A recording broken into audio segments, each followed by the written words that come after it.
তোর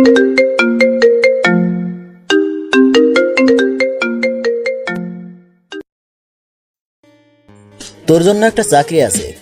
কোম্পানির বাইক, কোম্পানির ফোন, শুধু কয়েকটা ফোন কল করবি আর রিসিভ করবি, প্লাস কিছু জিনিস ডেলিভারি করবি। এমনকি মেয়েরা পর্যন্ত তোর সাথে কথা না বলে ঘুমাবে না। এই না তুই আমার বন্ধু, বল কি চাকরি যে এত সুযোগ পাবো?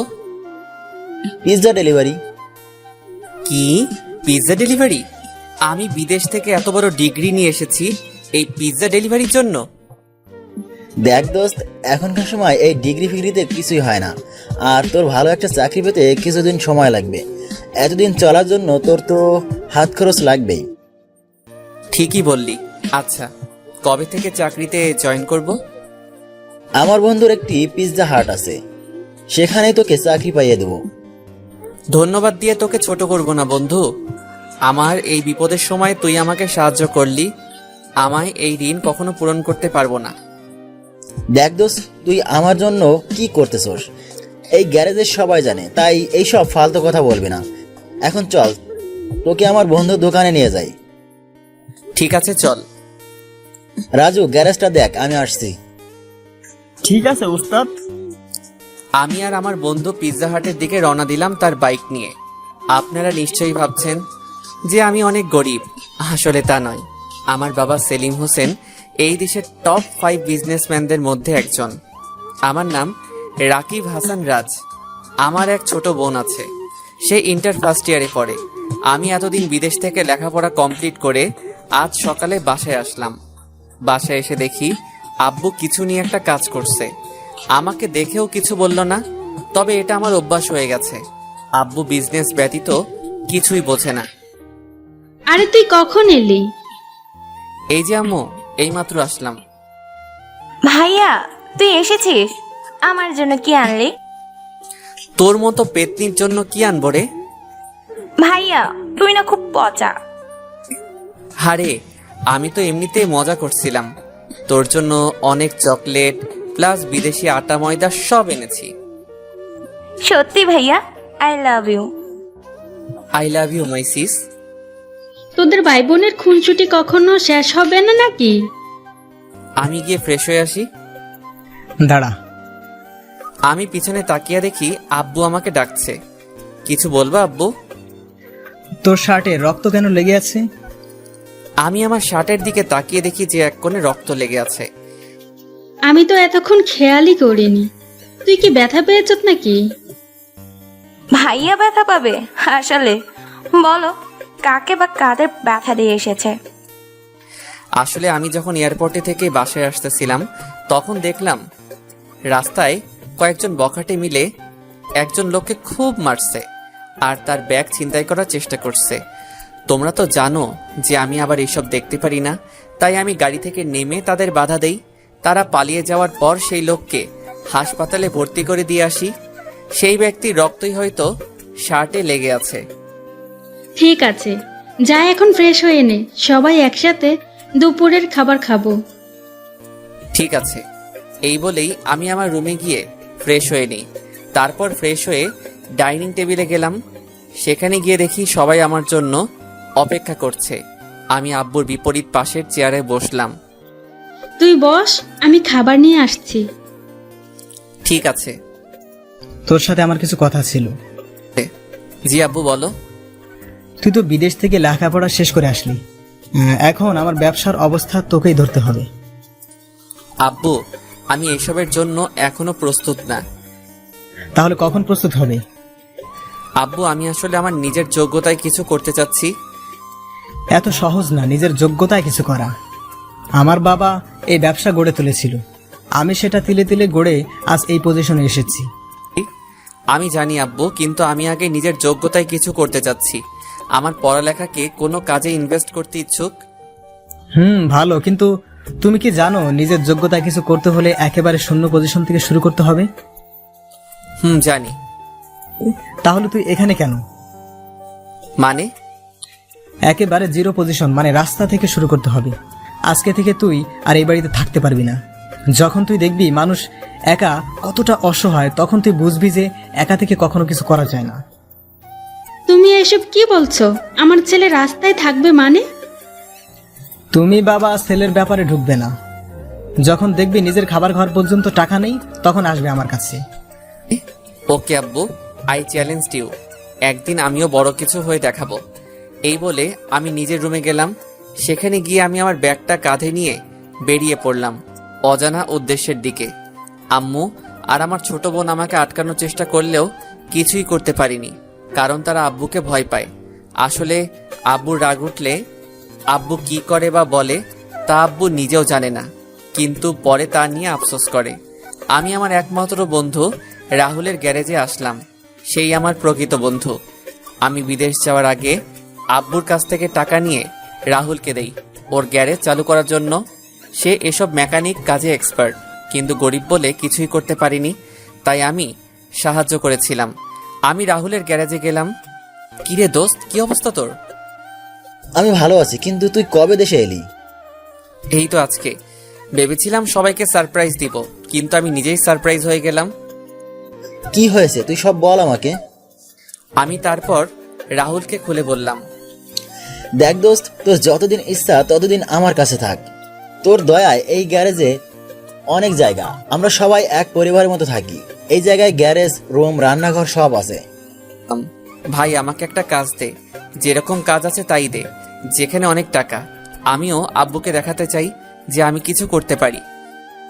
তোর কাজ লাগবে মানে? তুই বরং আমাদের কাজ করে দে। দোস্ত এত কথা বলিস না, আমি যা বলছি তা কর। দাঁড়া, আমি একটা ফোন করে আসি। রাহুল ফোন করে আসলো। একটা কাজ আছে তোর জন্য, যেটা তোর কমফোর্টেবল হবে মনে হয়। কি কাজ? তারপর তো সবই শুনলেন। আমি আজকে জয়েন করলাম, কিন্তু মনে হচ্ছে না এই কাজ আমার জন্য সুবিধার হবে। প্রথম দিন কাজ করলাম রাত 12টা পর্যন্ত। পরের দিন সকালে, কি রে, আজকে চাকরিতে গেলি না?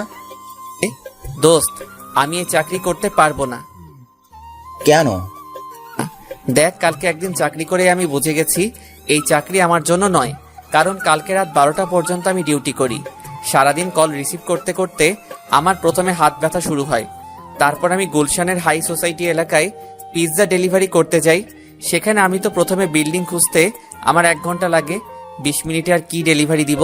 তারপর বিল্ডিং খুঁজে পাওয়ার পর শুনি লিফট খারাপ, কিন্তু ডেলিভারি দিতে যেতে হবে টপ ফ্লোরে, মানে 15 তলা। দোস্ত আমি শেষ, আমি আর এই চাকরি করব না। তুই কিছু একটা কর। তুই যদি মেকানিক্যাল কাজ পারতি তাহলে আমার গ্যারেজেই কাজ করতি। আচ্ছা, তোর জন্য আরেকটা চাকরি আছে। কি চাকরি? তুই এবার কারো কাছে যাবি না, বরং সবাই তোর কাছে আসবে। এমনকি সব বড় লোকেরা এসে তোর সামনে দাঁড়াবে। তুই অনুমতি না দিলে কেউ ভেতরে যেতে পারবে না। কি চাকরি বল তাড়াতাড়ি। শপিং মলে সিকিউরিটি গার্ড। শেষমেশ এটাই করতে হলো। ঠিক আছে, আমি করব। তাহলে আমার সাথে চল। আমি রাহুলের সাথে গিয়ে নতুন চাকরিতে জয়েন করলাম। আসলে রাহুলের এই কয়েক বছরে অনেক চেনা জানা মানুষ হয়ে গেছে। পরের দিন চাকরিতে জয়েন করলাম। সারাদিন চাকরি করে পরের দিন সকালে আমি শুয়ে আছি, আর রাজু আমার পিঠ মালিশ করছে। কি রে, আজকে গেলি না চাকরিতে? আমি দাঁড়িয়ে রাহুলের দিকে গাড়ির ম্যাটেরিয়াল ছড়লাম। রাহুল তাড়াতাড়ি সরে গেল। তুই কি পাগল হলি নাকি? আমি তোর কোন কালে শত্রু রে দোস্ত? তুই কেন আমাকে এসব ফালতু জব খুঁজে দিস? কেন, আবার কি হলো? আরে গতকাল সারাদিন সবাইকে চেক করতে করতে আমার পিঠ আর কোমর শেষ। সবাইকে নিচু হয়ে হয়ে চেক করতে করতে আমার অবস্থা করুন। তাহলে তুই বল, তুই কি রকম কাজ করতে ইচ্ছুক? তোকে কিছু করতে হবে না, আমি আমার চাকরি নিজেই খুঁজে নিব। তাহলে তুই খোঁজ, আমি গেলাম। রাহুল কাজে চলে গেল। রাজু বলতো, এই শহরে কোনো চাকরি বা ব্যবসায় অনেক টাকা আয় করা যায়? স্যার এই আমাকে স্যার বলার দরকার নেই, আমাকে ভাই বলে ডাকবি। আচ্ছা ভাই, এই শহরে যদি আপনি বড়লোক হতে চান তাহলে আপনাকে ট্যাক্সি চালক হতে হবে। ট্যাক্সি চালক? Going to the near of a taxi. Taxi চালক? হ্যাঁ ভাই, এই শহরে সব থেকে বেশি ইনকাম করে ট্যাক্সি চালকেরা। ধরুন কেউ যদি ওয়েট করতে বলে তাহলে ওয়েটিং চার্জ, আবার ডে শিফট, নাইট শিফট ইত্যাদি এসব তো রয়েছেই। ও, তাহলে তো আমাকে এবারই কাজ করতে হবে। তাহলে কিভাবে শুরু করবেন? দেখি রাহুল আগে আসুক, তারপর ওর সাথে কথা বলে দেখি। দুপুরের খাবারের সময় রাহুল আসলো। তোর সাথে কিছু কথা ছিল। কি চাকরি করবি ভেবেছিস? সেই ব্যাপারেই তোর সাথে কিছু কথা ছিল। কি বলবি বল। তো আমি আসলে ট্যাক্সি চালক হতে চাই। শুনলাম নাকি একজন ট্যাক্সি চালক অনেক টাকা ইনকাম করে। তুই ঠিকই শুনেছিস, কিন্তু একজন ট্যাক্সি চালক যেমন অনেক টাকা আয় করে, তেমনি অনেক টাকা ব্যয় করতে হয়। মানে? তোর কি ড্রাইভিং লাইসেন্স আছে? আছে, থাকবে না কেন? তুই কি ট্যাক্সি ভাড়া চালাবি নাকি নিজের ট্যাক্সি চালাবি? কোনটাই বেশি টাকা আয় করা যাবে? তুই যদি ভাড়ায় ট্যাক্সি চালাতে ইচ্ছুক তাহলে বেশি টাকা আয় হবে না, কারণ বেশিরভাগ টাকা ভাড়া দিতেই চলে যাবে। আর তুই যদি নিজের ট্যাক্সি চালাতে ইচ্ছুক তাহলে তোকে নিজের ট্যাক্সি কিনতে হবে এবং সেখানেই তোকে টাকা ব্যয় করতে হবে। আর কোনো খরচ নেই, শুধু তেল খরচটা তোকে দিতে হবে। আর তুই যদি ইন্স্যুরেন্স করে রাখিস তাহলে ট্যাক্সির অ্যাক্সিডেন্ট হলেও তুইও টাকা পাবি। তাহলে নিজের ট্যাক্সি চালানোটাই বেশি উপকার মনে হয়। তুই কি জানিস একটা ট্যাক্সি কিনতে কত টাকা দরকার? না রে, জানি না। একটা ট্যাক্সি কিনতে কত টাকা দরকার হবে? কমপক্ষে হলেও 3 থেকে 4 লক্ষ টাকা। এই সামান্য টাকা? দূর, এটা কোনো টাকা হলো নাকি? দোস্ত, তুই মনে হয় ভুলেই গেছিস যে তোর বাপ তোকে বাড়ি থেকে বের করে দিয়েছে, আর তোকে নিজের দমে ট্যাক্সি কিনতে হবে। খাইছে রে বন্ধু, তুই বিশ্বাস কর আমি সত্যিই ভুলে গেছিলাম। এবার আমি কি করি? দোস্ত, তুই একটা কিছু কর, আমি তোর টাকা সময় মতো মিটিয়ে দিব। তুই যদি আমার কাছে আমার জীবনটাও চাইতি, না হলে আমি তাও দিয়ে দিতাম। তোর কারণে আমি একটা জীবিকা নির্বাহের সুযোগ পেয়েছি। কিন্তু দোস্ত, আমার কাছে এখন এত টাকা ক্যাশ নাই, আর যা আছে তাতে চলবে না। সমস্যা নেই, অ্যাকাউন্টে যা আছে তাতেই হয়ে যাবে। কিন্তু উস্তাদ, সেটা তো... চুপ কর। না রাজু, তুই চুপ করবি না। কি হয়েছে তুই বলতো আমাকে। ভাই, আসলে এই গ্যারেজের পিছনের দিকটা একেবারে ভেঙে গেছে, আর সেই দিকটা মেরামত করতে অনেক টাকা দরকার।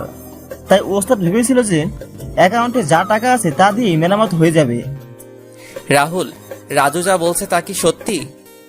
আরে ছাড় না, এই গ্যারেজ তোর দান। আমার সবকিছু দিয়ে দিলেও আমার কিছু যায় আসে না, আর আমি গ্যারেজটা মেরামত পরেও করতে পারবো। না দোস্ত, এটা হয় না। তুই তোর অ্যাকাউন্ট থেকে একটা টাকাও খরচ করবি না। তাহলে ট্যাক্সি কিনবি কোথা থেকে? দরকার হলে ব্যাংক থেকে লোন নিব। গুড আইডিয়া, কিন্তু লোন নিতে গেলে কিছু তো বন্ধক রাখতে হয়। সেটা দেখা যাবে। এখন তুই রেডি হয়ে নে, আমি আর তুই ব্যাংকে যাব। ঠিক আছে, চল। তারপর আমি আর রাহুল মিলে ব্যাংকে গেলাম। সেখানে গিয়ে ব্যাংকের ম্যানেজারের সাথে যোগাযোগ করলাম। দেখুন মিস্টার রাকিব, আপনার কোয়ালিফিকেশন অনেক হাই লেভেলের, কিন্তু আপনি যে অ্যামাউন্ট লোনের জন্য অ্যাপ্লাই করেছেন আর যে কাজে অ্যামাউন্টটা ব্যয় করবেন সেটা মানানসই না। মানে আপনার শিক্ষাগত যোগ্যতা অন্য লেভেলের, আর এই হিসাবে আপনি যদি ট্যাক্সির জন্য ব্যাংক থেকে লোনের জন্য অ্যাপ্লাই করেন তাহলে এই অ্যামাউন্ট আমরা দিতে পারবো না, কারণ একটা ট্যাক্সি থেকে এই অ্যামাউন্ট আমাদের ব্যাংকের হিসাবের খাতের সাথে মানানসই না। তাহলে আপনি আমাদের লোন দিবেন না? দেখুন, আপনারা যদি কোনো কিছু বন্ধক রাখতে চান আর সেটা যদি আপনাদের লোনের অ্যামাউন্টের সাথে সমান হয় তাহলে আপনার লোন পাস হবে, আর না হলে ইউ মে গো নাও। কিন্তু আমার কাছে তো এমন কিছুই নেই যা বন্ধক রেখে এত বড় অ্যামাউন্টের লোন নিব। তাহলে আপনারা অন্য জায়গায় চেষ্টা করতে পারেন, কিন্তু আমার মতে সবাই একই কথা বলবে, কারণ ব্যাংক পলিসি এমনই হয়। তারপর আমি আর রাহুল মিলে আরো 3টা ব্যাংকে গেলাম, কিন্তু সবাই একই কথা বলেছে। রাতও এসেছে, তাই আমরা 2জন গ্যারেজে চলে আসলাম। সকালে যখন আবার বের হব তখন... দেখ দোস্ত, আমরা অনেক ব্যাংকে ঘুরছি, কিন্তু কেউ আমাদের লোন পাস করবে না। কিছু একটা বন্ধক রাখতেই হবে। আমি জানি বন্ধু, কিন্তু তুই তো জানিস যে আমার কাছে এমন কিছুই নেই যা বন্ধক রেখে আমি লোন আনবো। তোর কাছে নেই, কিন্তু আমার কাছে তো আছে। মানেটা হলো আমি আমার এই গ্যারেজটা বন্ধক রাখবো। তুই পাগল হলি নাকি? এই গ্যারেজটা তোর ছোটবেলার স্বপ্ন, আর তুই আজকে তোর স্বপ্ন এইভাবে ভেঙে দিবি? এই গ্যারেজটাও যে তোরই অবদান। এখন যদি তুই আমার থেকে হেল্প না নেস তাহলে তুই আমাকে আর বন্ধু বলে ডাকবি না। সবাই বলে টাকা দিয়ে সব সম্পর্ক টিকে থাকে, কিন্তু বন্ধুত্ব টিকে থাকে ভালোবাসা দিয়ে, আর সেটা তুই আজকে প্রমাণ করে দিলি। কথাটা বলেই আমি রাহুলকে জড়িয়ে ধরলাম। হয়েছে, এখন আমাকে স্যার ব্যাংকেও যেতে হবে। চল, আমাকে ফ্রেন্ড রিকোয়েস্টের সাথে মেসেজও দিতে হবে, না হলে রিকোয়েস্ট অ্যাকসেপ্ট হবে না। ফাও ফাও রিকোয়েস্ট দিয়ে লাভ নাই।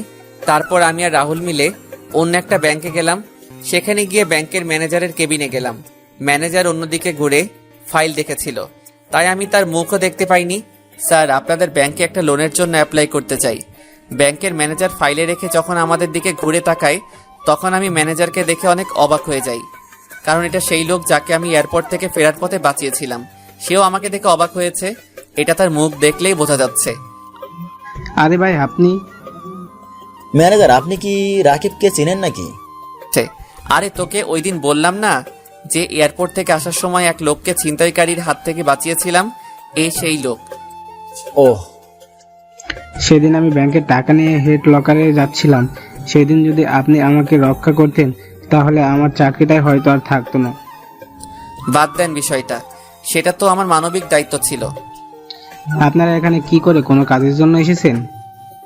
হ্যাঁ, আসলে আমার একটা ট্যাক্সি কেনার জন্য 3 লক্ষ টাকা লোনের দরকার, কিন্তু সব ব্যাংক আমাদের না বলে দিয়েছে, কারণ আমাদের কাছে তেমন কোনো জিনিস নেই যা আমরা বন্ধক দিয়ে লোন উঠাতে পারি। এটা কোনো ব্যাপার না, আমি আপনার লোন পাস করিয়ে দেব। কিন্তু কোনো গ্যারান্টি ছাড়াই আমাকে লোন দিয়ে দিবেন?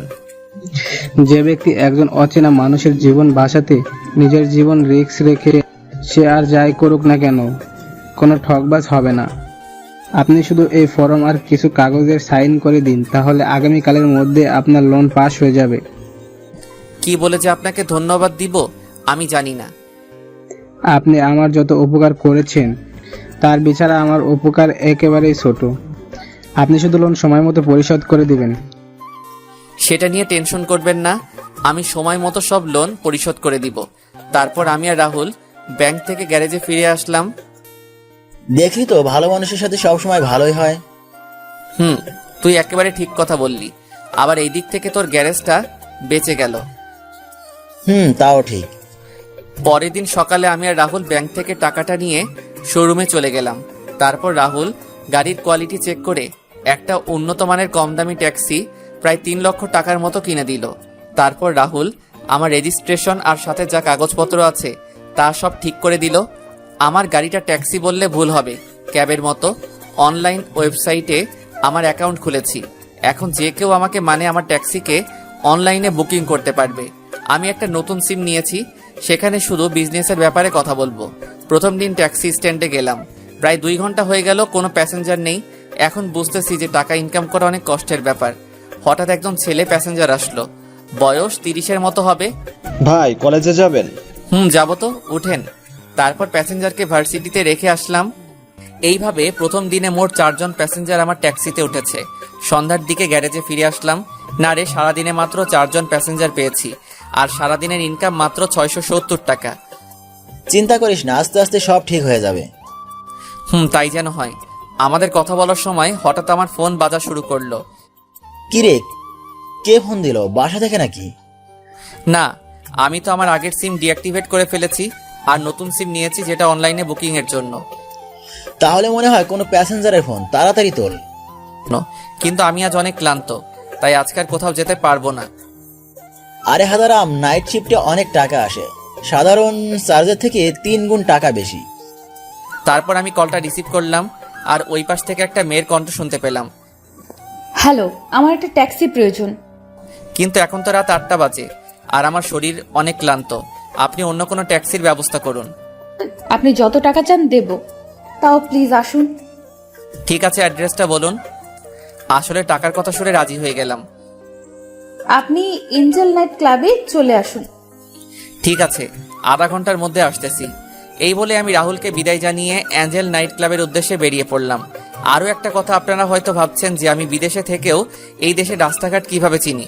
আসলে আমার ড্রাইভিং এক্সপিরিয়েন্স আছে, সাথে আমার ট্যাক্সিতে জিপিএস সিস্টেম লাগানো আছে, যার ফলে আমার রাস্তাঘাট চিনতে কোনো সমস্যা হয় না। আমি অ্যাঞ্জেল নাইট ক্লাবে পৌঁছাতে পৌঁছাতে রাত প্রায় 10টা বেজে গেল। আমি সেই মেয়েকে আবার ফোন দিলাম তিনি কোথায় আছে তা জানার জন্য। হ্যালো ম্যাম, আপনি কোথায়? আমি তো ক্লাবে পৌঁছে গেছি। হ্যাঁ, ক্লাবের দরজার কাছে আসুন। ঠিক আছে। ফোনটা রেখে আমি ক্লাবের দরজার কাছে গেলাম। সেখানে গিয়ে দেখি এক রূপসী কন্যা বসে আছে, কিন্তু ফুল মাতাল হয়ে। আমি বুঝে গেলাম এই সেই মেয়ে যে আমাকে ফোন করেছিল। ম্যাম, আমি সেই ট্যাক্সি চালক যাকে আপনি ফোন করেছিলেন, আসুন। আমি ট্যাক্সিতে কিভাবে যাব? দেখতেছো না আমার অবস্থা? আমাকে নিয়ে চলুন। ঠিক আছে চলুন। তারপর আমি মেয়েটাকে ধরে ধরে আমার ট্যাক্সির কাছে নিয়ে গেলাম, তাকে আমার পাশে বসালাম। আমি ড্রাইভিং সিটে গিয়ে বসলাম। ম্যাম, এখন বলুন কোথায় যাবেন? যেখানে ইচ্ছে সেখানে নিয়ে যাও। ম্যাম, এত রাতে ফাইজলামি করবেন না, প্লিজ বলুন কোথায় যাবেন। পার্ক স্ট্রিটে নিয়ে চলুন। ঠিক আছে। তারপর মেয়েটাকে নিয়ে পার্ক স্ট্রিটে যাওয়ার জন্য গাড়ি চালানো শুরু করলাম। তোমার পাশে একটা হট মেয়ে বসে আছে আর তুমি সুযোগ নিচ্ছ না। ম্যাম, আপনি ফুল মাতাল হয়ে গেছেন। কি বলতেছেন আপনি নিজেই জানেন না? আমি তোমার মতো এত হ্যান্ডসাম স্টাইলিশ ট্যাক্সি চালক কখনো দেখিনি। Thanks ma'am. আসলে আমি আমার জামা কাপড় নিয়েই বাসা থেকে বের হয়েছিলাম, আর আমি সবসময় স্টাইলিশ থাকতে পছন্দ করি। কিছুক্ষণ পর ম্যাম আমরা পার্ক স্ট্রিটে পৌঁছে গেছি। এখন কোন দিকে যাব? ম্যাম কোথায় যাব? এবারও উত্তর না পাওয়ায় আমি ম্যামের দিকে তাকালাম। আমি মেয়েটার দিকে তাকিয়ে পুরো 440 ভোল্টের শক খেলাম, কারণ আমি তাকিয়ে দেখি সে ঘুমিয়ে পড়েছে। আমি ভয় পেয়ে গেলাম, কারণ আমি জানি কেউ যদি নেশা করে ঘুমায় তাহলে তার ঘুম ভাঙতে 10 ঘন্টার মতো সময় লাগবে। এখন আমি কি করি? দেখি মেয়েটার পার্সে কোনো ঠিকানা পাওয়া যায় কিনা। মেয়েটার পার্স থেকে একটা আইডি কার্ড পেলাম, যেখানে দেখলাম মেয়েটার নাম সোনালিকা, গল্পের নায়িকা, আর মেয়েটি কলেজে ইন্টার ফাইনাল ইয়ারে পড়ে। এখন আমি কি করি, মাথায় তো কিছুই ঢুকছে না। রাত 1টা বেজে গেছে। এত রাতে এভাবে একটা মেয়ের সাথে থাকলে আমার জন্য ভালো হবে না। আমি মেয়েটাকে নিচ থেকে উপর পর্যন্ত একবার দেখলাম। দেখেই বোঝা যাচ্ছে মেয়েটা বড় লোকের মেয়ে। মনে হচ্ছে কোনো পার্টি থেকে মাতাল হয়ে এসেছে। একেবারে শর্ট ড্রেস পরেছে, হাঁটুর উপর পর্যন্ত ড্রেস উঠেছে। যে কেউ এভাবে একটি মেয়েকে দেখলে নিজের উপর কন্ট্রোল হারিয়ে ফেলবে। না না, আমি কি ভাবছি, কিন্তু আমি তো এক ঘোরের মধ্যে চলে গেছি। আমি মেয়েটার দিকে এগোতে লাগলাম। মেয়েটার ঠোঁটের কাছে গিয়ে আবার ফিরে আসলাম। নিজেকে নিজে 2টা থাপ্পড় দিলাম এইসব উল্টাপাল্টা চিন্তা ভাবনার জন্য। আমি সোনালিকার পার্স থেকে ওর মোবাইলটা বের করলাম, যদি কারোর সাথে যোগাযোগ করতে পারি। কিন্তু না, এটাতেও কোনো কাজ হলো না। মোবাইলের ব্যাটারি 0%। এখন নিজের উপর রাগ হচ্ছে, কেন আমি এই জায়গায় আসলাম। কথায় আছে না, অতি লোভে তাঁতি নষ্ট। ঠিক সেই মুহূর্তে আমার কানে পুলিশের গাড়ির আওয়াজ শুনতে পেলাম। আমার মাথায় একটা আইডিয়া আসলো, সাথে সাথে আমার মুখে হাসি ফুটে উঠল। সকালবেলা সোনালিকার ঘুম ভাঙছে। সে তার উপর একটা জ্যাকেট দেখতে পেল। সে একটু নড়তেই বেঞ্চ থেকে পড়ে গেল। আউচ, কি ব্যথা! সোনালিকার কথা শুনে একটা লেডি কনস্টেবল আসলো। ঘুম ভাঙলো মহারানীর? আমি এখন কোথায়? কোথায় আবার? জেলে? জেলে মানে? আমি জেলে কি করছি? কিছু করনি মানে? এত ড্রিঙ্ক কি কেউ করে? আসলে আমি ড্রিঙ্ক করি না, কিন্তু গতকাল আমার ফ্রেন্ডের বার্থডে পার্টিতে বন্ধুরা মিলে জোর করে ড্রিঙ্ক করিয়ে দেয়। ভাগ্য ভালো ছিল যে তোমার ট্যাক্সি চালক সৎ আর নিষ্ঠাবান ছিল, তাই সে তোমাকে আমাদের কাছে রেখে যায় আর তার জ্যাকেট তোমার উপরে দিয়ে যায়। এরকম ড্রেস কি কেউ পরে? কাল যদি অন্য কেউ থাকতো আর তার নিয়ত যদি খারাপ থাকতো, তাহলে এতক্ষণ আমরা তোমাকে খুঁজতাম আর তোমার জামা কাপড়বিহীন দেহ রাস্তার মোড়ে পড়ে থাকতো। আসলে আমি এইসব ড্রেস পরি না, কিন্তু বার্থডে পার্টিতে সব বন্ধুরা জোর করায় এই ড্রেস পরেছি। ঠিক আছে, এই নাও তোমার মোবাইল আর পার্স। ধন্যবাদ। ধন্যবাদ তো তোমার সেই ট্যাক্সি চালককে দেওয়া উচিত, যে তোমাকে এখানে নিয়ে এসেছে। আমি তাকে কোথায় পাবো? তা আমি কি করে জানবো? ও, তারপর সোনালিকা তার মোবাইল আর পার্স আর আমার জ্যাকেট সাথে নিয়ে থানা থেকে বের হয়ে গেল। তারপর সেখান থেকে একটা ট্যাক্সি করে তার বাসায় চলে গেল। বাসায় যেতেই, সারা রাত কোথায় ছিলি? আমি কত টেনশনে ছিলাম জানিস? ও ড্যাড, এত হাইপার হওয়ার কিছুই নাই। গতকাল রাতে বন্ধুদের সাথে ক্লাবেই ছিলাম। মিথ্যা বলার জায়গা পাস না। আমি তোর সব বন্ধুকে ফোন করেছিলাম, কিন্তু তারা সবাই বলল তুই রাত 11টার দিকে ক্লাব থেকে বের হয়ে গিয়েছিস। Dad, sorry for telling lie. আচ্ছা, গতকাল হয়েছিলটা কি? তারপর সোনালিকা তার আব্বুকে গতকালের সব ঘটনা খুলে বলল। আমার এত আদরের মেয়ে সারা রাত জেলে কাটিয়েছে। Dad, why are you angry? গতকাল তো আমার ভাগ্য ভালো ছিল বলেই এত সৎ একজন ড্রাইভার পেয়েছি যে আমাকে নিরাপদে থানায় রেখে এসেছে। তাও ঠিক, গতকাল যদি আমার গাড়িটা নিয়ে যেতি তাহলে এই সমস্যা আর হতো না। Dad, I am sorry. ঠিক আছে, এখন গিয়ে ফ্রেশ হয়ে নাও। Okay dad. সোনালিকার ব্যাপারে তো আপনাদের কিছু বলাই হয়নি। সে হলো এদেশের অন্যতম বিজনেসম্যান রফিক সাহেবের মেয়ে। তার মা ছোটবেলায় মারা গিয়েছিল। আমার বাবার থেকে রফিক সাহেবেরা অনেক নিম্ন স্তরের বড়লোক। সোনালিকার বাবার ভালোবাসায় আর টাকায় মোটামুটি অহংকার হলেও মনটা ভালো। তার যখন রাগ উঠে যায় তখন সে অহংকারী আর বদ মেজাজি হয়ে যায়। সোনালিকা তার রুমে গিয়ে ফ্রেশ হয়ে নিল আর আমার জ্যাকেটটা সুন্দর করে দেখতে লাগলো আর ভাবতে লাগলো যে করি হোক আমাকে খুঁজে বের করবে আর ধন্যবাদ দিবে। আমার যতটুকু মনে আছে ট্যাক্সি চালক খুব স্টাইলিশ এবং হ্যান্ডসাম ছিল। তাকে খুঁজে তার জ্যাকেটটা ফিরিয়ে দিতে হবে, সাথে ধন্যবাদ দিতে হবে, তার ভাড়াটাও দিতে হবে। কিন্তু সে আমার যত বড় হেল্প করেছে তার সামনে আমার সব সম্পত্তি দিলেও তার হিসাব মিটবে না। এইদিকে আমি আমার ট্যাক্সিতে করে প্যাসেঞ্জারদের তাদের গন্তব্যে পৌঁছে দিচ্ছি। আমি আজকে সন্ধ্যার মধ্যেই গ্যারেজে ফিরে গেলাম। কি রে, আজকে এত তাড়াতাড়ি ফিরে এলি যে? আজকে ভালো লাগছে না তাই তাড়াতাড়ি চলে আসলাম। ভাইয়ের শরীর কি খারাপ নাকি? না রে, এমনি চলে আসলাম। আসলে গতকাল দেরি করে এসেছিলাম তাই আজকে তাড়াতাড়ি চলে আসলাম। হ্যাঁ, এই কথাটাই তোকে জিজ্ঞেস করব বলে আর করা হয়নি। তুই কাল রাত 2টার দিকে কোথা থেকে এলি, আবার খালি হাতে? তারপর আমি রাহুলকে গতকালকের ব্যাপারে সব খুলে বললাম। তোর লাভই তো হলো না, বরং আরো ক্ষতি হয়ে গেল। তোর এত দামি আর শখের জ্যাকেটটা একটা অচেনা মেয়েকে দিয়ে দিলি। তাহলে কি করতাম? যে শর্ট ড্রেস পরেছিল তাতে তাকে পুলিশ স্টেশনে রেখে আসতেও আমার কেমন যেন অস্বস্তি লাগছিল। তারপর যে ঠান্ডা পড়েছে তাই তার উপরে আমার জ্যাকেটটা দিয়ে এসেছিলাম। তারপর কি কোনো খোঁজ খবর নিয়েছিলি? থানায় গিয়েছিলাম কিন্তু মেয়েটা ছিল না। তাহলে মেয়েরা তোমাকে ধন্যবাদ না দিয়ে চলে গেল? কত বড় অকৃতজ্ঞ মেয়ে ভেবে দেখো। না রে রাজু, মেয়েটা আমার ব্যাপারে খোঁজ নিয়েছিল কিন্তু কোনো খোঁজ পাইনি। ঠিক আছে, এখন গিয়ে ফ্রেশ হয়ে শুয়ে পড়, রাতে ডিনারের সময় ডাকবো তোকে। ঠিক আছে। তারপর আমি ফ্রেশ হয়ে শুয়ে পড়লাম। রাতে রাজু এসে ডেকে যায় ডিনারের জন্য। আমি ডিনার করে ঘুমিয়ে পড়ি। পরের দিন আমি আবার সময় মতো ট্যাক্সি স্ট্যান্ডে চলে যাই। অন্যদিকে ভার্সিটিতে বুঝলি রে হিয়া, আমি যতক্ষণ পর্যন্ত এই ট্যাক্সি চালককে ধন্যবাদ না জানাই ততক্ষণ পর্যন্ত আমি ঠিক থাকতে পারবো না। তুই যে কেন বুড়ো ট্যাক্সি চালকের খেয়ালে ভাবছিস বুঝি না আমি। এই, তুই বুড়ো কেন বললি? তাহলে কি বলবো? ট্যাক্সি চালকেরা কি কখনো হ্যান্ডসাম হয় নাকি? কেন হয় না? আমি যার কথা বলতেছি সে অনেক হ্যান্ডসাম ছিল। মানছি আমি নেশায় ছিলাম, তবু আমার যতটুকু মনে আছে তাতে আমি বলতে পারি ছেলেটা ইয়ং, হ্যান্ডসাম এবং স্টাইলিশ ছিল। আর ওর জ্যাকেটটা দেখে আমি বুঝেছি ছেলেটা হয়তো বড় লোক হবে, কারণ জ্যাকেটটা অনেক দামি ব্র্যান্ডের ছিল। ঠিক আছে, তোর কথা মানলাম। 1 মিনিটেই তুই তো আমাকে বলছিলি যে তুই সেই ট্যাক্সি চালককে ফোন কল করে ট্যাক্সিটা বুক করেছিলি। তাহলে তুই সেই নাম্বারে ফোন দে। এই আইডিয়া আমার মাথায় আগে কেন আসলো না? তুই সত্যি রে একটা জিনিয়াস। তারপর সোনালিকা আমাকে ফোন দিল। আমি ড্রাইভিং এ ছিলাম তাই গাড়িটা সাইডে পার্কিং করে কলটা রিসিভ করলাম। হ্যালো, কে বলছেন? হ্যাঁ, আমি সোনালিকা বলছি। কে সোনালিকা? বলার পর আমার মনে পড়লো সেই মেয়েটার কথা। আমি হলাম সেই মেয়ে যাকে আপনি আমাকে মাতাল অবস্থায় লেডি কনস্টেবলের কাছে সেফলি রেখে এসেছিলেন। ও হ্যাঁ, মনে পড়েছে।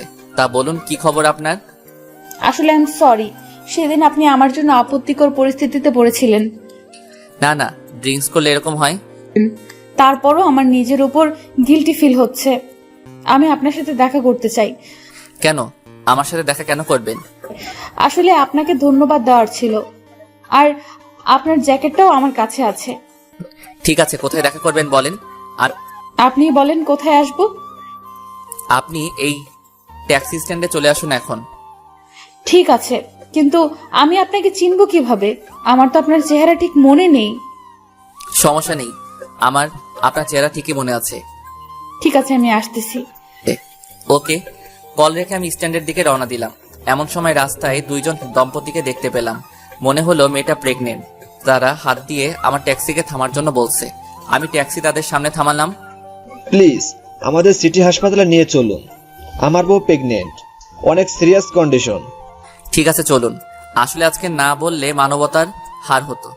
তারপর তাদেরকে হাসপাতালে নিয়ে যেতে যেতে অনেকটা দেরি হয়ে যাচ্ছে। আর এইদিকে সোনালিকা আর হিয়া দাঁড়িয়ে আছে। তারা আমার ব্যাপারে খোঁজ নিচ্ছে কিন্তু কেউ আমার ব্যাপারে বলতে পারছে না। কারণ আমি নতুন, আমার সম্পর্কে কেউ জানে না। সোনালিকা আমাকে ফোন দিচ্ছে বারবার, কিন্তু আমার এখন হাসপাতালে যাওয়া অনেক জরুরি। কি রে, আর আসবে না মনে হয়? তোর ট্যাক্সি চালক চলে যায়। না রে, আরেকটু অপেক্ষা করি, তারপর যাব। হয়তো কোনো সমস্যায় পড়েছে, তাই আসতে দেরি হচ্ছে। হতেও পারে, ঠিক আছে, অপেক্ষা করি। আমি তাদেরকে হাসপাতালে পৌঁছে দিয়ে স্ট্যান্ডের দিকে রওনা দিলাম। আমি স্ট্যান্ডের সামনে গাড়িটা পার্ক করলাম। আমি মোবাইলে দেখি মোট 35টা মিসড কল। কলের টাইম দেখে বোঝা যাচ্ছে প্রায় 1 ঘন্টা ধরে কল করেছে মেয়েটি। আমি সামনে তাকিয়ে দেখলাম 2টা মেয়ে দাঁড়িয়ে আছে স্ট্যান্ডে। আমি দেখেই চিনতে পেলাম সোনালিকাকে। আমি তাদের সামনে যাওয়ার জন্য রওনা দিলাম। মনে হয় না সে আর আসবে। আমারও মনে হয়, চল এখান থেকে চলে যাই। চল। সোনালিকা চলে যাওয়ার জন্য হাঁটা শুরু করলো। আমি তাদের কাছে যাওয়ার জন্য তাড়াতাড়ি হাঁটা শুরু করলাম। তারা আমার দিকে আসছে। আমি যেই না তাদের সামনে চলে আসলাম, অমনি আমি একটা ইটে হোঁচটকে সোনালিকার উপরে পড়ে গেলাম। আমি সোনালিকার উপর থেকে উঠে ওকে হাত ধরে উঠালাম ওঠার জন্য, কিন্তু সে আমার হাত ছড়িয়ে নিজে উঠে নিল। সোনালিকা দাঁড়িয়ে আমার গালে ঠাস করে থাপ্পড় দিল। আমি শুধু মাথা নিচু করে আছি, কারণ আমার মাথা এখন গরম হয়ে গেছে। আর আমার মাথা গরম হলে আমি কি করব তা আমি নিজেও জানি না, তাই নিজেকে শান্ত করার চেষ্টা করছি। তোর চোখ নেই নাকি বাড়িতে রেখে এসেছিস? আরে এদের কেয়ারটেকার সম্পর্কে আমরা জানা আছে, সুন্দরী মেয়ে দেখলেই গায়ে পড়তে চায়।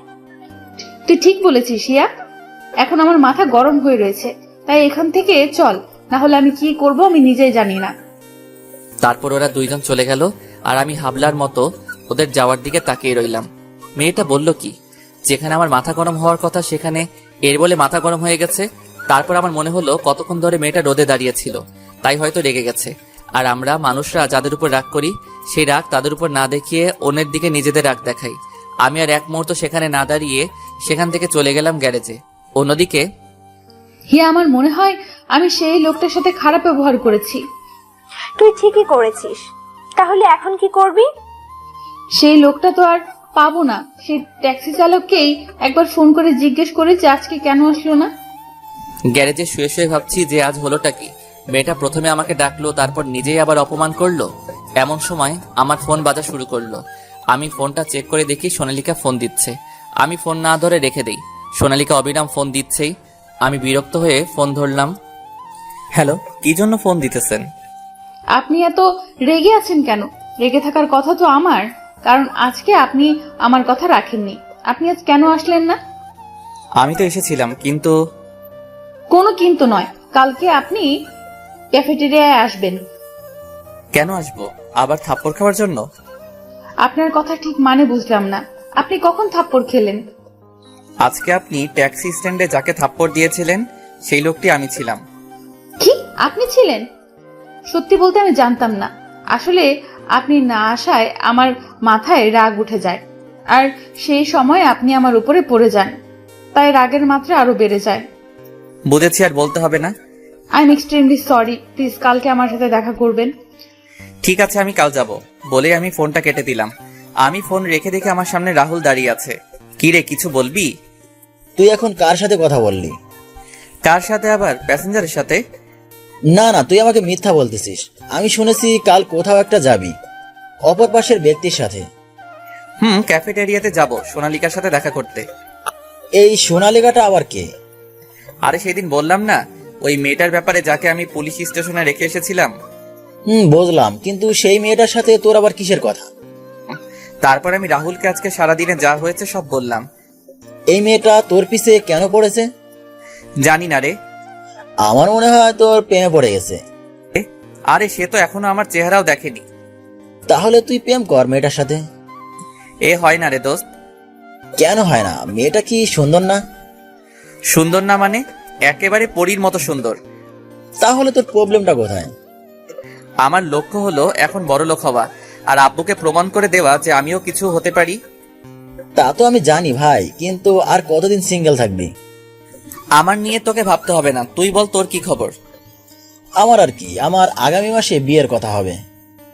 তোর বিয়ে হবে আর আমি জানি না? আরে আমি একটা রিলেশনে আছি, আর আব্বু আম্মুকে গ্রাম থেকে তাদের কাছে সামনের মাসে পাঠাবো আমার বিয়ের কথা বলতে। আর তুই তো আমার বিয়ের সব দায়িত্ব নিবি। তুই না থাকলে কি আমার বিয়ে হবে? এখন আমাকে পাম দিচ্ছিস, পরে তো বউ পেয়ে বন্ধুকে ভুলে যাবি। আরে একদম না, তুই হলে আমার জিগারের দোস্ত। তোকে কি করে বলতে পারি? তুই থাক, আমার ফোন এসেছে। যা। তারপর ট্যাক্সি নিয়ে আবার বের হলাম। আজকে নাইট শিফট করে মোটা অঙ্কের টাকা হাতে এসেছে। এভাবে যদি কয়েক মাস ভালো করে ইনকাম করতে পারি তাহলে আমার আর অন্য চাকরি করতে হবে না, এই ব্যবসায় সেটেলড হয়ে যাব। পরের দিন সকালে ট্যাক্সি নিয়ে বের হলাম আর বিকালে সোনালিকার বলা ক্যাফেটেরিয়াতে চলে গেলাম। সেখানে গিয়ে সোনালিকাকে ফোন দিলাম। Hello ma'am. হ্যাঁ বলুন, আপনি এখন কোথায়? ক্যাফেটেরিয়ার বাইরেই আছি। আমরা ভেতরে আছি, আপনি চলে আসুন। Okay ma'am. তারপর আমি ক্যাফেটেরিয়ার ভিতরে ঢুকলাম। আশেপাশে তাকিয়ে দেখলাম সোনালিকা ম্যাম আর তার পাশে তার বান্ধবী বসে আছে ক্যাফেটেরিয়ার এক কোণের টেবিলে। সেই দিনের থেকে আজকে বেশি সুন্দর লাগছে ম্যামকে, কিন্তু আমাকে এসব বিষয় দেখলে চলবে না। আমি তাদের কাছে গেলাম। হ্যালো ম্যাম, আমি সেই দিনের ট্যাক্সি চালক। সোনালিকা আর হিয়া আমাকে নিচ থেকে উপর পর্যন্ত চেক আউট করলো, তারপর কথা বলা শুরু করলো। ও আপনি বসেন। তো থ্যাঙ্কস ম্যাম। এইসব ম্যাম ট্যাম আমার পছন্দ না। আমার নাম সোনালিকা আর এ হলো আমার বান্ধবী হিয়া। আমি রাকিব, একজন সাধারণ ট্যাক্সি চালক। দেখে তো মনে হয় না। মানে? হিয়া বলতে চাচ্ছে যে আপনাকে থুকু মানে আপনি আমাদের থেকে 3-4 বছরের বড়। তাও আমি কি তোমাকে তুমি বলতে পারি? আমি কিছুক্ষণ চুপ থেকে তারপর বললাম, হ্যাঁ কেন নয়। আর আমি কি বলবো? তুই ভাই বলে ডাকিস। এই কথাটা বলার পর হিয়া সোনালিকার দিকে অ্যাংরি লুকে তাকালো আর হিয়া মুচকে মুচকে হাসছে। আপনাদের যা ইচ্ছা বলে ডাকতে পারেন।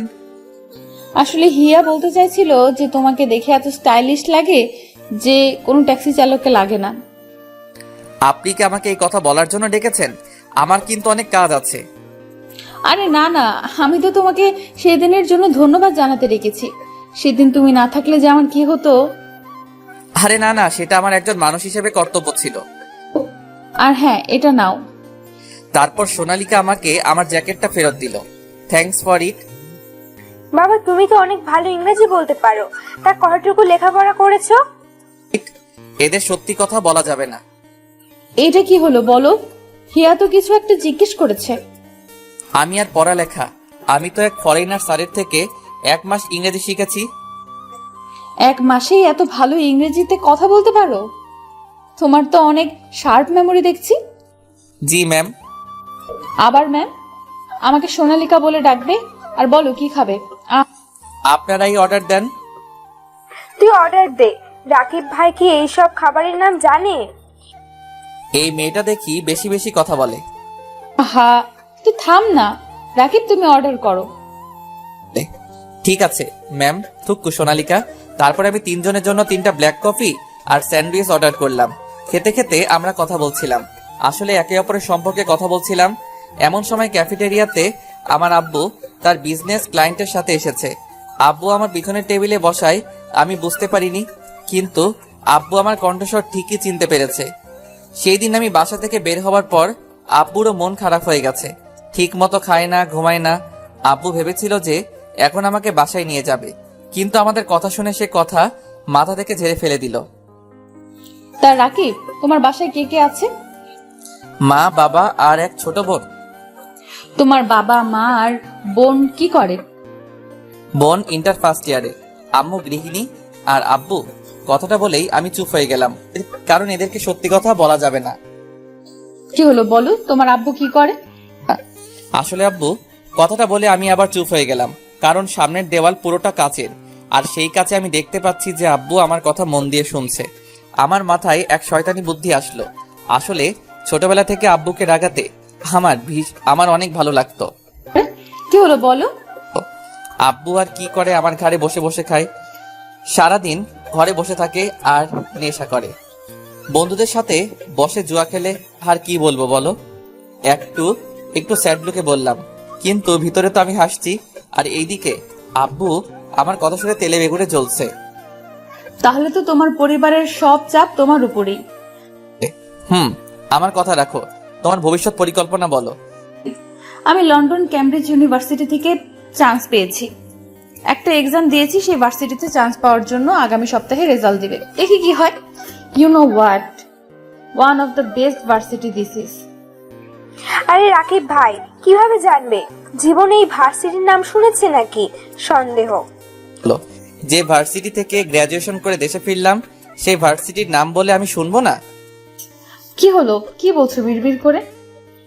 না কিছু না, আসলে আমাকে যেতে হবে, আমার কাজ আছে। আমাদেরও যেতে হবে, অনেক দেরি হয়ে গেছে। তারপর কাউন্টারে গিয়ে বিল দেওয়ার সময় সোনালিকা বিল দিয়ে দিল আমার আগে। এটা কি হলো? কি হলো আবার? না মানে তুমি বিলটা দিলে কেন?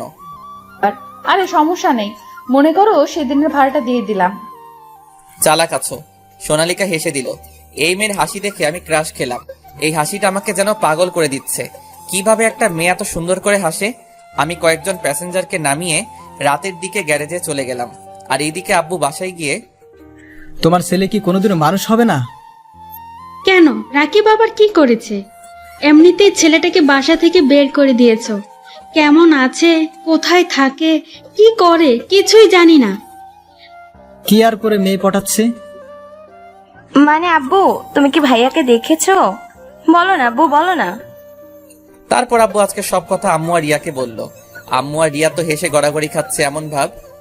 এতে হাসার কি আছে বুঝলাম না। আব্বু, ভাইয়া তোমাকে এইবারও বোকা বানিয়ে দিল। মানে? মানেটা হলো রাকিব হয়তো কোনোভাবে তোমাকে দেখে ফেলেছিল, তাই এই কথাটা বলেছে তোমাকে রাগানোর জন্য। তুমি তো জানো রাকিব তোমাকে রাগাতে কত ভালোবাসে।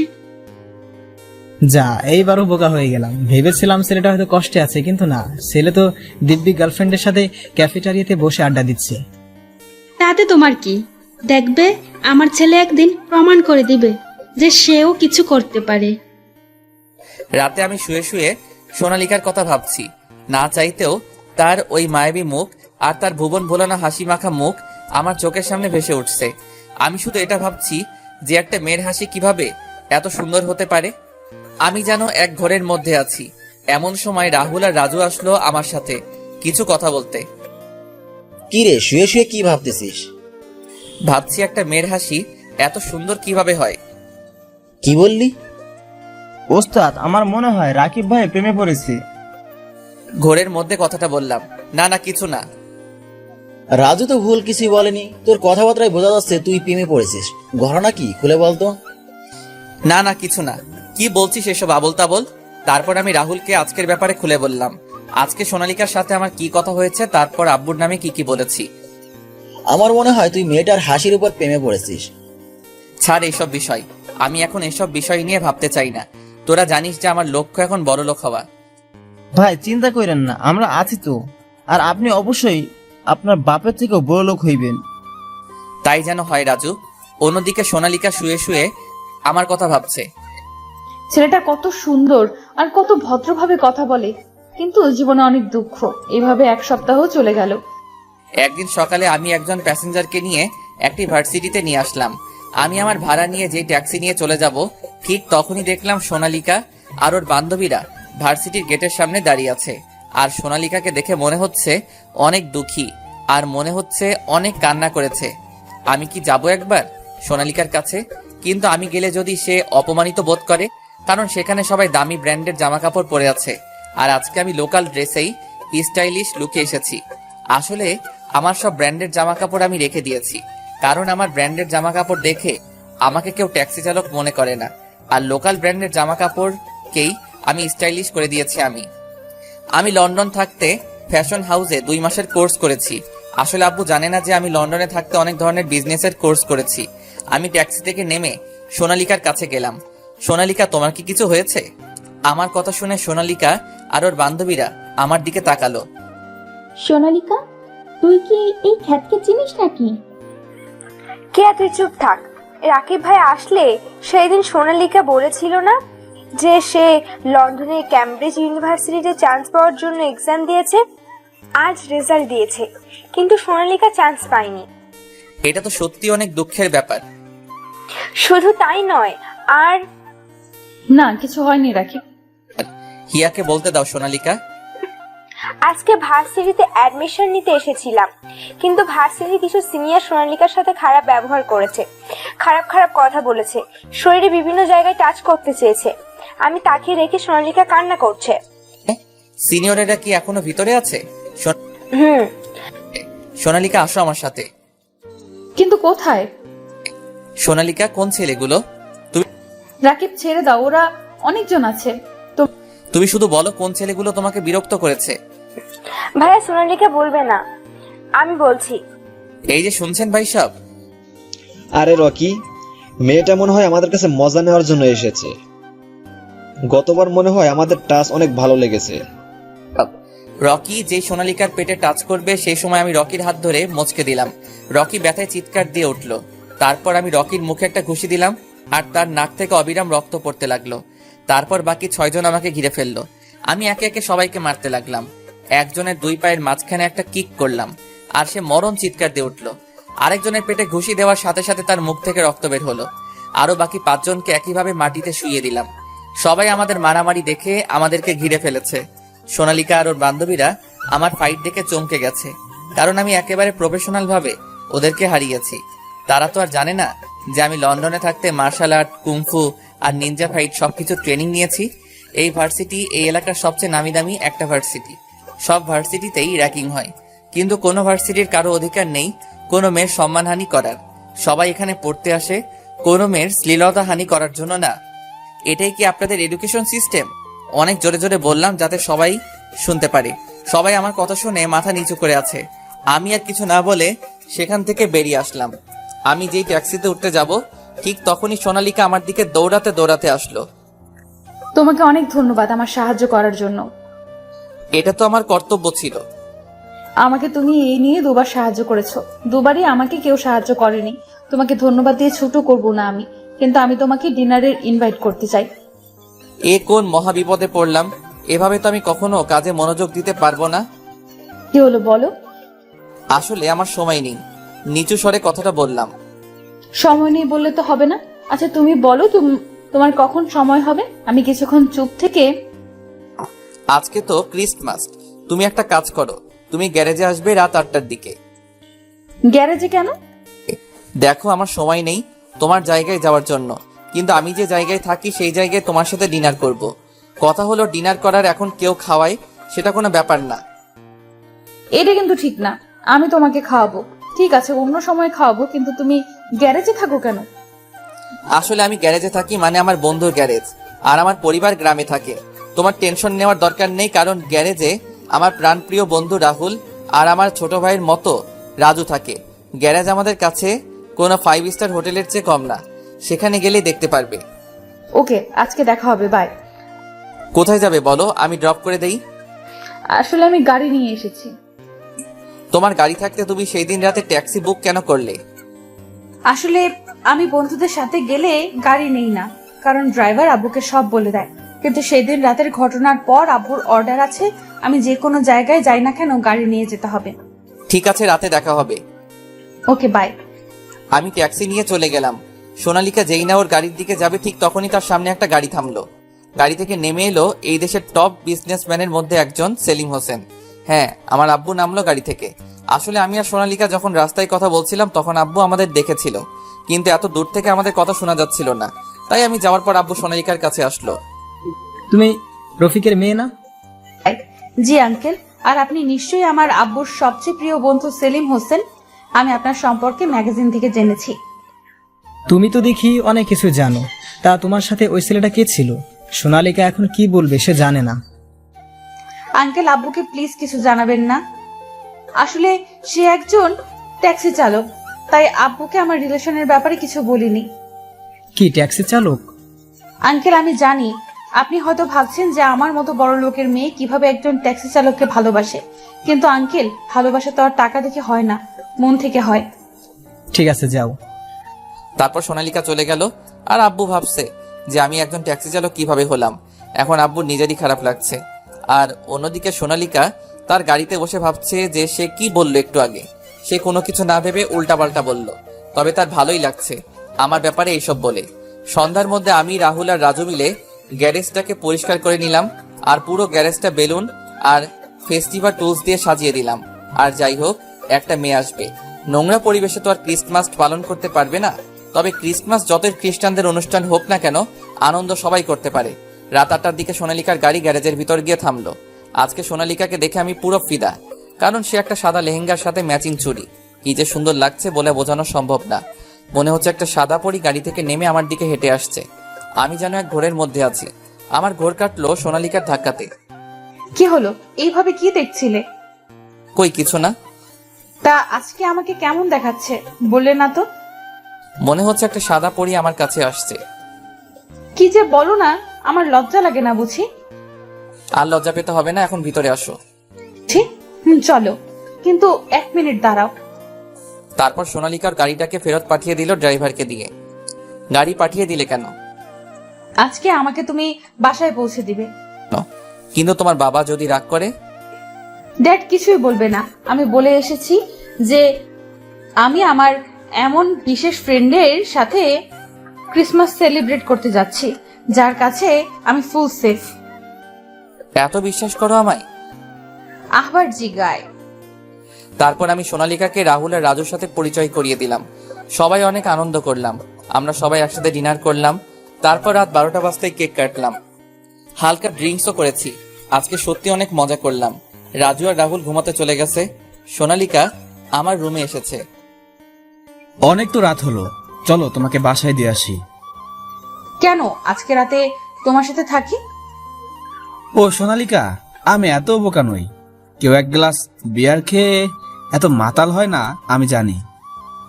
জানুই যখন আমার কথায় একটা প্রশ্ন দিবে। কি প্রশ্ন?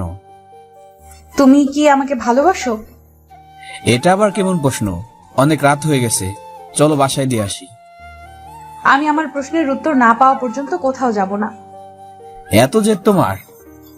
হুম। ঠিক আছে, তাহলে শোনো। I love you ever and ever. I love you so much. Will you be my dream girl for life long? Yes বলে সোনালিকা আমাকে জড়িয়ে ধরলো। হয়েছে, এবার ছাড়ো, বাসায় যেতে হবে। বলো। তারপর আমি সোনালিকাকে নিয়ে আমার ট্যাক্সি করে তার বাসা নিচে আসলাম। আমরা চলে এসেছি, নামো এবার। আজকে আমাদের রিলেশনের ফার্স্ট ক্রিসমাস, আর আমাকে তুমি মিষ্টি মুখ না করিয়ে বাসায় পাঠিয়ে দিচ্ছ। এত রাতে আমি মিষ্টি পাবো কোথায়? আগামীকাল খাওয়াবো। আমি আজই খাবো, আর মিষ্টি তো তোমার কাছে আছে। আমার কাছে কোথায় মিষ্টি আছে? তারপর সোনালিকা ওর ঠোঁট দিয়ে ইশারা করলো। ওরে এত চালাক তুমি! এতদিন তো জানতাম এই ডায়লগ শুধু ছেলেরা বলে, কিন্তু তুমি তা প্রমাণ করে দিলে। আমাকে আর কিছু না বলতে দিয়ে সোনালিকা তার ঠোঁট দিয়ে আমার ঠোঁট জোড়া বন্ধ করে দিল। এভাবে কতক্ষণ ছিলাম বলতে পারবো না। সোনালিকা আমাকে ছেড়ে দেওয়ার পর দুজনেই হাঁপাচ্ছি। মিষ্টি খাওয়া হয়েছে? সোনালিকা লজ্জায় কিছু বলল না, শুধু মাথা নাড়িয়ে হ্যাঁ বলল। তারপর সোনালিকা ওর বাসায় চলে গেল, আমি গ্যারেজে চলে গেলাম। এভাবে আমার আর সোনালিকার দিনগুলো কাটতে লাগলো। আমি ব্যাংকের লোন মিটিয়ে আবারও লোন নিয়েছি, কিন্তু 10 লাখ টাকা। আমি সেই টাকা দিয়ে আরো 3টা ট্যাক্সি কিনে ভাড়ায় দিয়ে দিলাম। এতে করে আমার অনেক লাভ হতে লাগলো। এইদিকে রাহুলের বিয়ে হয়ে গেছে। একদিন আমি আর সোনালিকা ক্যাফেটেরিয়াতে বসে আছি। রাহুল ভাইয়েরও তো বিয়ে হয়ে গেল। তো কি হয়েছে? কি হয়েছে মানে? তোমাকে এবার আমার বাবার সাথে কথা বলতে হবে আমাদের বিয়ের ব্যাপারে। দেখো, তুমি এত বড় লোকের মেয়ে, আর আমি একজন সামান্য ট্যাক্সি চালক। তোমার বাবা তো আমাকে মেনে নিবে না, তাই আমাকে বড় কিছু হতে হবে। তুমি থাকো তোমার বড় কিছু নিয়ে, আর এদিকে ড্যাড আমার বিয়ে নিয়ে কথা বলা শুরু করে দিয়েছে। না না, আমাকে আর কিছুদিন সময় দাও। আচ্ছা, আর মাত্র 15 দিন সময় দিচ্ছি। তারপর যদি তুমি আমার ড্যাডির সাথে কথা না বলো, তাহলে আমি আমার ড্যাডের পছন্দ মতো ছেলেকে বিয়ে করে নেব। আচ্ছা, আমি গ্যারেজে শুয়ে শুয়ে ভাবছি যে কিভাবে আমি বড়লোক হব, কারণ মাত্র 4টা ট্যাক্সি দিয়ে কোটিপতি হতে পারবো না। আমি আমার সমস্যাটা রাহুলকে জানালাম। তুই তো বিদেশ থেকে অনেকগুলো বিজনেসের কোর্স করেছিস, তাহলে সেই কোর্সের শেখানো টেকনিক অ্যাপ্লাই কর। আমি ভাবছি একটা ছোট দেখে ফ্যাশন হাউস খুলবো, কিন্তু তার জন্য আমার এই ট্যাক্সির প্রফিট যথেষ্ট না। তুই তো আমার থেকে সাহায্য নিবি না জানি আমি। তাহলে এক কাজ কর, ব্যাংক থেকে লোন নে, আর তোর কাছে এখন বন্ধক রাখার মতো সম্পদও আছে। না রে দোস্ত, আমি যদি ব্যাংক থেকে লোন নেই তাহলে আমাকে সেই লোন পরিশোধ করতে হবে, আর তাতে আমার প্রফিট কিছুই থাকবে না। তাহলে কি করবি? জানি না রে। এক কাজ কর, আমি আর তুই একসাথে ফ্যাশন হাউস শুরু করি পার্টনারশিপে। তুই তো আমার থেকে সাহায্য নিবি না, কিন্তু পার্টনারশিপ তো করতেই পারি। আমার টাকা আর তোর ট্যালেন্ট সব মিলে একদম ধামাকা বিজনেস করব আমরা। আইডিয়াটা খারাপ না দোস্ত। তারপর আমি আর রাহুল মিলে একটা ফ্যাশন হাউস শুরু করি। আমি আমার যে একটা ট্যাক্সি চালাতাম সেটা আমি ভাড়ায় দিয়ে দিছি।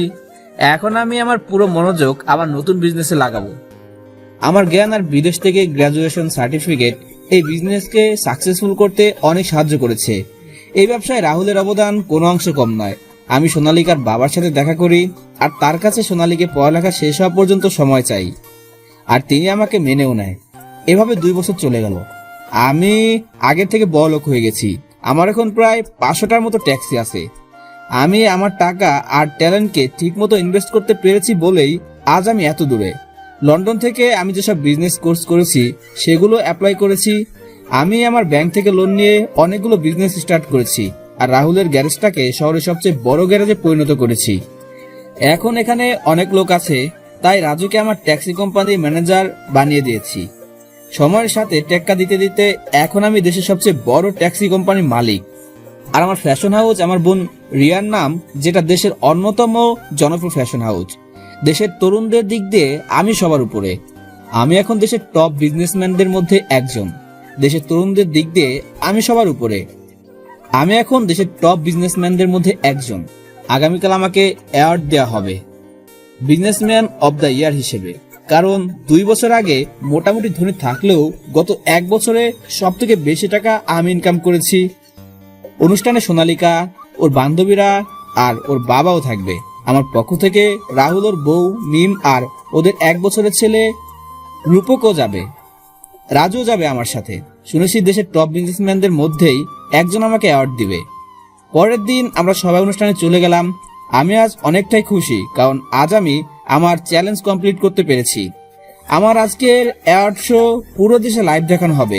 তাই আমার আব্বুও দেখবে যে তার ছেলে নিজে কিছু একটা করতে পেরেছে। আমি আমার BMW গাড়ি নিয়ে চলে গেলাম অ্যাওয়ার্ড শোর গেস্ট রুমে। একটু পর অ্যাওয়ার্ড শো শুরু হবে। এমন সময় দরজায় কেউ একজন ঠক ঠক করলো। কামিন। তারপর সোনালিকা আসলো। আমার বাবুটা আজকে এত খুশি কেন? খুশি থাকবো না, আজকে আমি অনেক খুশি। তুমি লাইফে এত বড় একটা অ্যাওয়ার্ড পাবে। আজকেই তুমি আমার আব্বুর সাথে আমাদের বিয়ের কথা বলবে। আর গত 2 বছরে আমি যতবার তোমার বাবা মায়ের কথা জিজ্ঞেস করেছি ততবার তুমি কথাটা এড়িয়ে চলেছো। আজকে কিন্তু আমি কোনো কথা শুনবো না। বলো আমাকে, তুমি কবে তোমার ফ্যামিলির সাথে আমার দেখা করিয়ে দিবে? সম্ভবত আজকে অথবা আগামীকাল। আর তোমার বাবার সাথেও কথা বলবো, সমস্যা নাই। সত্যি? সোনালিকা আমাকে জোরে ধরলো। ঠিক আছে, এখন ছাড়ো, এখন অ্যাওয়ার্ড শো শুরু হবে। না, আমি আমার হবু বরকে জড়িয়ে ধরেছি, তাতে আমি কারো কথা শুনবো না। বোঝার চেষ্টা করো। ঠিক আছে, তাহলে মিষ্টি দাও। এখন আমি মিষ্টি কোথায় পাবো? তারপর সোনালিকা আবারও ঠোঁট দিয়ে ইশারা করলো। আমি বুঝে গেলাম সোনালিকা কি বোঝাতে চাচ্ছে। না না, একদম না। আমার বাবুটা এত দুষ্ট হয়েছে আমি জানতাম না। সোনালিকা আমাকে যেই লিপ কিস করতে যাবে ঠিক সেই সময় আমি সরে গেলাম। সোনালিকা অনেক রেগে গেল। আমি দৌড়ে রুম থেকে চলে গেলাম। সোনালিকা আমার পিছু পিছু দৌড়াচ্ছে। এক সময় আমি দৌড়াতে দৌড়াতে একজনের সাথে ধাক্কা খেলাম। আমি সামনে তাকিয়ে অবাক, কারণ আমার সামনে আমার ছোট বোন রিয়া দাঁড়িয়ে আছে। রিয়া আমাকে দেখেই জড়িয়ে ধরলো। এতদিনের সব রাগ অভিমান ওর চোখে আমি দেখতে পেলাম। ভাইয়া, তুই না খুব পচা। এতদিন আমাদের কথা কি তোমার মনেও পড়েনি? আরে আমার পাগলি বোনটা যে কেঁদেই দিবে। আমি আর মাত্র 1 দিন পর আবার তোর কাছে ফিরে যাব। রিয়া আমাকে ছেড়ে দিয়ে তারপর আবার পড়া শুরু করলো। ভাইয়া, তুমি কি সত্যি বলছো? হ্যাঁ রে, আমি তো রিয়ার সাথে কথা বলতে বলতে এতক্ষণ খেয়ালই করে নাই যে সোনালিকা আমার পিছনে দাঁড়িয়ে আছে। সে আমাদের কথা শুনতে পারেনি। এখানে হচ্ছেটা কি? আমি আর রিয়া সোনালিকার দিকে তাকালাম। সোনালিকার চোখ দিয়ে মনে হয় আগুন বেরোচ্ছে। আমি বুঝে গেলাম সোনালিকা আমাকে আর রিয়াকে দেখে অন্য কিছু ভাবছে। তাই তার ভুল ভাঙানোর জন্য বললাম, রিয়া, এ হলো তোর হবু ভাবি সোনালিকা, আর সোনালিকা এ হলো আমার আদরের ছোট বোন রিয়া। সোনালিকা এবার তার ভুল বুঝতে পেরেছে। রিয়া তো সোনালিকাকে পেয়ে আমাকে মনে হয় ভুলে গেছে। রিয়া, তুই এখানে কি করস? আর আব্বু আম্মু কোথায়? আব্বু আম্মু এখানে আছে। আর তুমি এখানে কি করো? এই জায়গায় তো আজকে দেশের ইয়াং জেনারেশনের আইডল টপ বিজনেসম্যানকে অ্যাওয়ার্ড দেওয়া হবে। সেই বিজনেসম্যান আর কেউ নয়, তোমার ভাইয়া। সত্যি ভাইয়া? হুম। তার মানে তুমি চ্যালেঞ্জ জিতে গেছো। হুররে! ইয়া, কিসের চ্যালেঞ্জ? পরে বলবো, আজকে সব জানতে পারবা। রিয়া, আব্বু আর আম্মু এখানে কি করছে? না না, আমি বলবো না। আজকে তোমার জন্য সারপ্রাইজ আছে। দেখা যাবে কি সারপ্রাইজ। এমন সময় মাইকে অ্যানাউন্সমেন্ট করা শুরু হয়ে গেছে। আমরা স্টেজের কাছে চলে গেলাম। আমার সব আপনজন প্রথম সারির চেয়ারে বসে আছে, কিন্তু আমি আব্বুকে দেখতে পেলাম না। এমন সময় মাইকে আমার নাম অ্যানাউন্স করলো। আমি স্টেজে উঠে গেলাম। আমার চোখ নিচে জনগণের ভিড়ের দিকে। আম্মু আমাকে দেখে অনেক অবাক হয়েছে। রিয়া আম্মুকে সব বলল আর সোনালিকার সাথে পরিচয় করে দিচ্ছে। আমি স্টেজে সামনের দিকে তাকিয়ে অনেক বড় শট খেলাম, কারণ আমার সামনে আমার আব্বু দাঁড়িয়ে আছে অ্যাওয়ার্ড নিয়ে। আব্বুর মুখেও আশ্চর্যবোধক চাউনি দেখতে পাচ্ছি। আব্বু যে আমাকে আশা করেনি এটা আব্বুর চোখ মুখ দেখে বোঝা যাচ্ছে। মাইকে আবার অ্যানাউন্স করলো, দেশের ইয়াং জেনারেশনের আইকন রাকিব হাসান রাজকে আজ টপ বিজনেসম্যান অব দ্য ইয়ারের অ্যাওয়ার্ড দিবে দেশের সেরা বিজনেসম্যানদের মধ্যে অন্যতম বিজনেসম্যান সেলিম হোসেন। আব্বুর হাতে অ্যাওয়ার্ড আছে, কিন্তু আব্বু আমাকে অ্যাওয়ার্ড না দিয়ে এই জায়গায় সবাইকে অবাক করে আমাকে জড়িয়ে ধরলো। এতদিনের সব রাগ অভিমান সব আজকে মুছে যাবে বলে আমি মনে করি। আব্বু আমাকে ছেড়ে দিয়ে আমাকে নিয়ে মাইকের কাছে গেল। আপনারা নিশ্চয়ই ভাবতেছেন যে আমার আর রফিকের মধ্যে কি সম্পর্ক আছে। রফিক আর কেউ নয়, আমার ছেলে। গত 2.5 বছর আগে রাকিব লন্ডন ক্যামব্রিজ ইউনিভার্সিটি থেকে গ্রাজুয়েশন করে দেশে আসার পর আমাকে বলেছিল যে সে নিজের নামে কিছু করতে চায়, আমার বিজনেস সে সামলাবে না। তখন আমি খুব রেগে গিয়েছিলাম, তাই রাকিবকে ঘর থেকে বের করে দিয়েছিলাম। তখন রাকিব আমাকে চ্যালেঞ্জ করেছিল যে রাকিব নিজের যোগ্যতায় কিছু একটা হয়ে আমার সামনে এসে দাঁড়াবে। আজ রাকিব তার কথা রাখতে পেরেছে। আজ 2.5 বছর পর সময়ের পরিবর্তনে আল্লাহ তাআলা আমার হাতে রাকিবকে অ্যাওয়ার্ড দেওয়ার সৌভাগ্য করে দিয়েছি। আজ আমি চ্যালেঞ্জে হেরে যাওয়ায় কোনো দুঃখ পাইনি, বরং আমার চেয়ে খুশি কেউ হবে না, কারণ আমার ছেলে নিজের যোগ্যতায় আজ নিজের একটা পরিচয় গড়ে তুলেছে। আজ আমি গর্বিত আমার ছেলের প্রতি। আব্বুর কথা শুনে আমার চোখ দিয়ে 2 ফোঁটা পানি গড়িয়ে পড়ল। এই পানি দুঃখের নয়, বরং আনন্দের। তারপর আব্বু আমাকে তার নিজ হাতে অ্যাওয়ার্ড দিল। অ্যাওয়ার্ড অনুষ্ঠান শেষ হওয়ার পর আমি আব্বু আম্মুকে সোনালিকা আর তার বাবার সাথে পরিচয় করে দিলাম, কিন্তু আমি জানতাম না যে আমার আব্বু আর সোনালিকার আব্বু বেস্ট ফ্রেন্ড। 1 মাস পর আমার বিয়ে হয়ে গেল সোনালিকার সাথে। আমি এখন বাসর ঘরের সামনে দাঁড়িয়ে আছি, কিন্তু আমার ভিতরে ভয় কাজ করছে, কারণ সেদিন অ্যাওয়ার্ড ফাংশনের দিন সোনালিকা আমার উপর রাগ করেছিল, কারণ আমি আমার আসল পরিচয় তার কাছে লুকিয়ে গেছিলাম। আমি আমার সব ভয়কে এক সাইডে রেখে এক বুক সাহস নিয়ে আমার রুমে ঢুকলাম। দেখি সোনালিকা বাঙালি বউয়ের মতো হাঁটু সমান ঘোমটা দিয়ে বসে আছে। আমার পায়ের শব্দ শুনে সোনালিকা খাট থেকে নেমে আমার পায়ে হাত দিয়ে সালাম করলো। আমি কিছু বলার আগে সোনালিকা বলা শুরু করলো, আগে ওযু করে আসো, 2 রাকাত নফল নামাজ পড়বো, তারপর আমি। এখন কিছু বলি? না, আগে আমার প্রশ্নের উত্তর দিবে, তারপর। ঠিক আছে। তুমি আমাকে তোমার আসল পরিচয় কেন দাওনি? কারণ আমি চাইতাম না কেউ আমার পরিচয় জেনে আমাকে ভালোবাসুক। ও, তার মানে আমাকে কি তোমার সেই রকম মেয়ে বলে মনে হয়েছিল তোমার? এই না না, আমি সেটা বলতে চাইনি। এইসব কথা ছাড়ো তো, আজকে আমাদের বাসর রাত। এসব কথা বলে কি সময় কাটাবে? তাই ছাদে যাবে? আমি তোমাকে বলছি কি আর তুমি বলছো কি? আর এত রাতে ছাদে গিয়ে কি করবে যদি কেউ দেখে ফেলে? আরে কিছু হবে না, চলো তো। তারপর সোনালিকার সাথে চুপি চুপি ছাদে গেলাম। সেখানে দোলনায় বসলাম। এই দোলনাটা আমার বোন বানিয়েছিল। চারটা আজ অনেক আলো দিচ্ছে না? এরকম দৃশ্য আমি কখনো দেখিনি। এখন কি আমাকে একটু মিষ্টি দিবে? অনেকদিন মিষ্টি মুখ করিনি। সোনালিকা কিছু না বলে মাথা নেড়ে হ্যাঁ বোধক ইশারা করলো। বাকিটুকু আর না জানাই ভালো। মুই ভদ্রপোলা 5 বছর পর। ড্যাডি ড্যাডি, মাম্মা আমাকে খুব বকেছে। কি তোমার মাম্মার এত বড় সাহস যে আমার প্রিন্সেসকে বকা দিবে? তোমার মাম্মাকে আমি বকুনি দিয়ে দেব। ঠিক আছে, আই লাভ ইউ ড্যাডি। ওরে, আমার নামে বিচার দেওয়া হচ্ছে বুঝি? হ্যাঁ, তুমি আমাকে বকেছো না, তাই আমি ড্যাডির কাছে তোমার নামে বিচার দিয়েছি। এখন ড্যাডি তোমাকে বকবে। মাই প্রিন্সেস, তুমি একটা কাজ করো, তোমার ফ্রেন্ডসদের সাথে খেলতে যাও, আর আমি তোমার মাম্মাকে বকা দিব। ওকে। তারপর ফারিয়া খেলতে চলে গেল। তুমি আমার প্রিন্সেসকে বকেছো কেন? তুমি তোমার মেয়েকে মাথায় উঠিয়ে এত বিগড়ে দিয়েছো। তাই নাকি? এই কি করছো? কেন আমার বুকে আদর করছি? এই না না, একদম না। ফারিয়া বলছে তার একটা ফুটফুটে ভাই চাই, আর আমি এখন তাই করব। তাই বুঝি, কিন্তু এই প্রসেস করার আগে তোমার এই দর্শকদের বলে দাও এখান থেকে যেতে। কোনো শরম লজ্জা নাই, দেখেছো সিন দেখার জন্য বসে আছে। ঠিক বলেছো।